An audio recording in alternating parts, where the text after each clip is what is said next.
Akala mo ba, ang pinaka-dangerous na pagkain ay sugar? Hindi rin fried chicken at hindi rin soft drinks. May isang ingredient na halos nasa lahat ng kinakain natin at ito ang tahimik pero deadly. Ang ginagawa nito, tinatawag itong oxidative stress.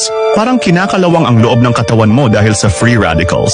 Unti-unti nitong sinisira ang liver mo, utak mo, at puso mo. Nagtitrigger ito ng chronic inflammation na pwedeng mag-lead sa hormonal imbalance, heart disease, at even cancer. At ang pinakakakabahan ka, halos araw-araw mo itong nakakain at hindi mo namamalayan.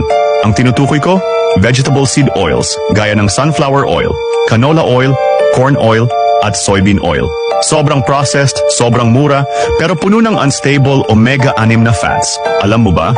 Dati, ginawa ang mga ito para sa industrial machines, hindi para kainin ng tao. Check mo lagi yung labels mo. Iwasan mo to hanggat maaga. Kung hindi gawa ng nature, huwag mong isubo.